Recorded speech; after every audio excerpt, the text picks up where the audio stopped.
स्वामी जी के चरणों में सादर वंदन, सादर प्रणाम। छठवां श्लोक। संन्यास्तु महाबाहो दुःखमाप्तुं योगात् योग युक्तो मुनिर्ब्रह्मा न चिरेणाधिगच्छति। अर्जुन, निष्काम कर्म योग का आचरण किए बिना संन्यास अर्थात सर्वस्व का नाश प्राप्त होना दुखप्रद है। जब योग का आचरण प्रारंभ ही नहीं है किया तो संभव सा। इसलिए भगवत स्वरूप का मनन करने वाले मुनि, जिसकी मन सहित इंद्रियां मौन है, निष्काम कर्मयोग का आचरण करके परब्रह्म परमात्मा को शीघ्र प्राप्त हो जाता है। स्पष्ट है कि ज्ञान योग में निष्काम कर्मयोग का ही आचरण करना पड़ेगा, क्योंकि क्रिया दोनों में एक ही है। वही यज्ञ की क्रिया है, जिसका शुद्ध अर्थ है आराधना। दोनों मार्गों में अंतर केवल कार्य के कर्ता के दृष्टिकोण का है। एक अपनी शक्ति को समझकर हानि लाभ देखते हुए इसी कर्म में प्रवृत्त होता है, और दूसरा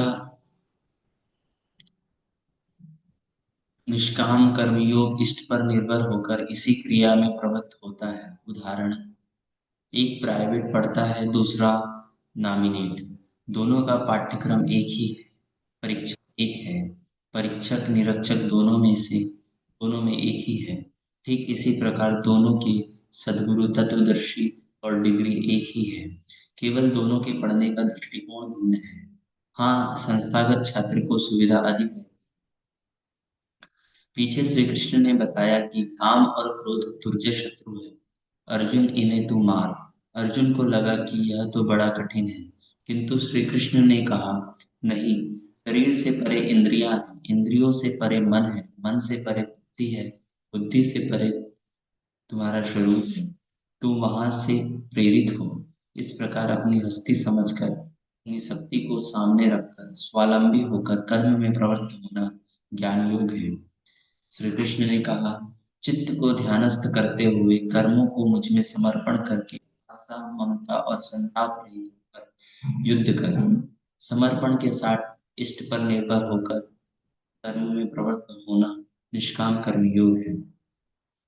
दोनों की क्रिया एक है और परिणाम भी एक है।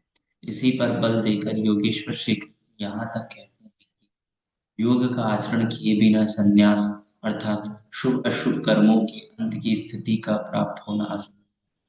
श्री कृष्ण के अनुसार ऐसा योग नहीं है कि हाथ पर हाथ रखकर बैठे बैठे कहे कि मैं परमात्मा हूँ, शुद्ध बुद्ध हूँ, मेरे लिए न तो कर्म है न बंधन, मैं भला बुरा कुछ करता दिखाई पड़ता भी हूँ तो इंद्रियों अर्थात अर्थों में बरत रही, इंद्रियां अपने अर्थों में बरत रही। ऐसा पाखंड श्री कृष्ण के शब्दों में कदापि नहीं है। साक्षात योगेश्वर भी अपने अनन्य